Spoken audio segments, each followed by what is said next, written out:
All right, these next edition is going to go a little bit faster. A wart. We've all had a wart. What causes a wart? Did you guess? Yes, caused by a virus. It's caused by a virus. Oh, you know I gotta explain this a little bit more. You remember biology. Like virus looks like maybe a little like spaceship, like this. And what a virus does is it lands onto a cell. And when the virus lands onto the cell, then it injects its DNA or RNA, like right here is its DNA. And then it tricks the cells to start reading its DNA. And the virus's DNA has the code to make a whole bunch of other viruses. So here you go. All of a sudden this cell turns into a virus factory. And it starts making a whole bunch of viruses. So many viruses that the cell is going to blow up. And when it blows up, it releases these viruses to go affect other cells. So why does the wart look like, God, why does it look like that? I'm getting queasy. Well, why it looks like that is it's going to blow up these cells here. What type of cells on the outside of the skin are the keratinocytes? So it looks really dry and scaly because it's blowing up the keratinocytes. Why does it look like a friggin' bump? Well, it looks like a bump because these cells are going to get blown up. And then that's going to trigger the stratum basal underneath it to go in hyper mode. And when it goes in hyper mode, it's going to make cells at a fast rate. So there you go. That's why it's a bump like that. You know how you get your virus taken out, how you get it fixed. Yeah, they put liquid nitrogen on it and they freeze all the cells. And when it freezes all these cells, it'll freeze that virus inside of it. There you go. Your wart's gone. For the test, really all we gotta know is a wart is caused by a virus. Next one. We've all had it. Athlete's foot. What causes athlete's foot? Did you guess? Yes. A fungus.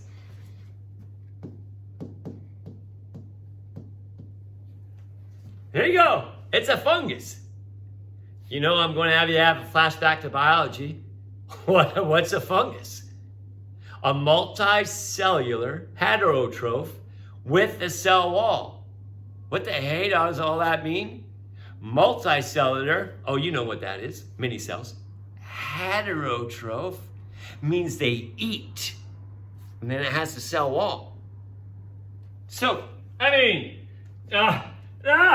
we've all had an athlete's foot. See, a fungus needs a moist place to live.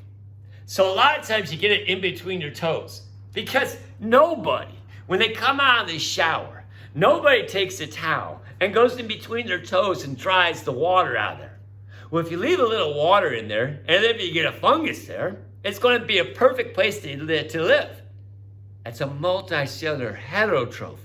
So then what is it doing? It's eating, you're right. And what is it eating? Your skin. See, what it's doing is it's releasing an acid, and the acid is liquefying your skin, and it's oozing back to the fungus, and that's what it's eating. So that's why your skin kind of peels off. That's why it gets really red and itchy. Okay, I'm getting queasy. Get it off the screen. Athlete's foot. It's caused by a fungus. Let's just move on. Next one. Shingles. Maybe you've heard about the shingles. You've seen commercials about the shingles. Well, what the heck is the shingles? Well, the shingles is the chickenpox virus coming out for the second time.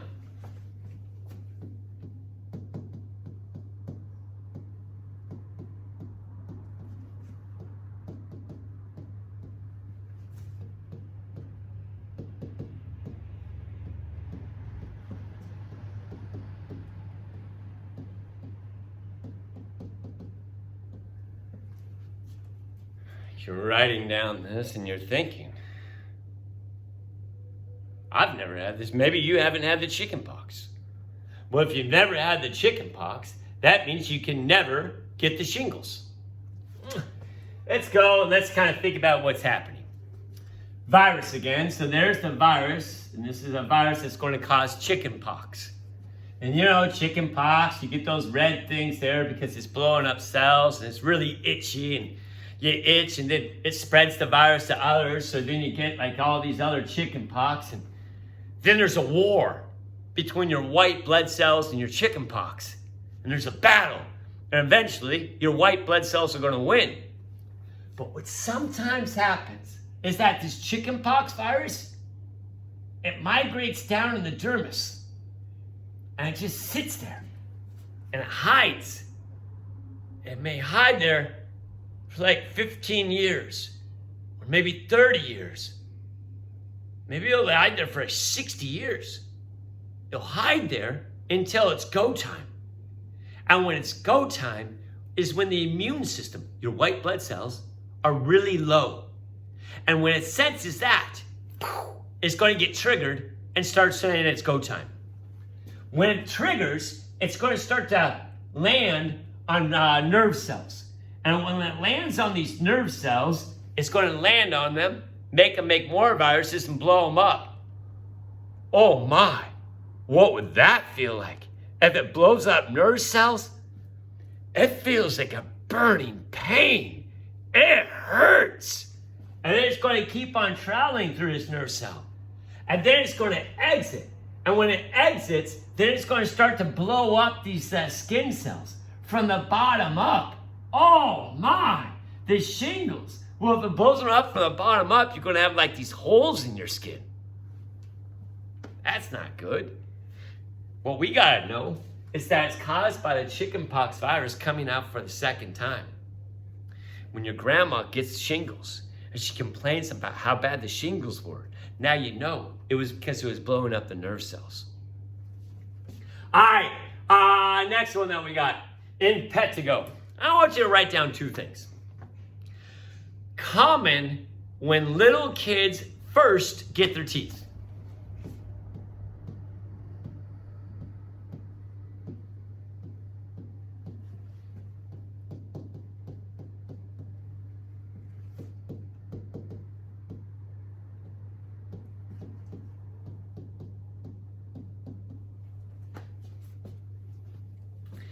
Do you remember when you first got your tooth?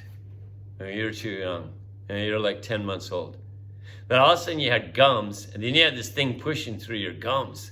It felt weird. It itched really bad. So what did you do? Or just suck on your gums. Or just suck on your gums. You're just like rubbing it on your gums. You're itching your gums. What did your mom do? She told you to get the thumb out of your mouth. But you had these itchy gums.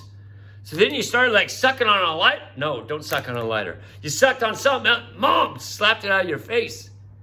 So you had nothing to itch your gums. So then what did you do? You did. You start chewing and you're like, that feels so good. Yeah, when you do that, what is it going to do to the epidermis right there? Yeah, it's going to wear down the epidermis right there. Next, caused by a bacteria.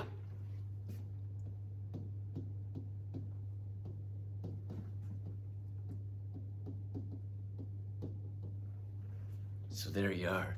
You're a little kid, you're itching your lip. Look down, you rub down the epidermis of the lip there. And then you went to the playground and you're playing in the dirt and you rub some dirt on your face. And you got some bacteria right there.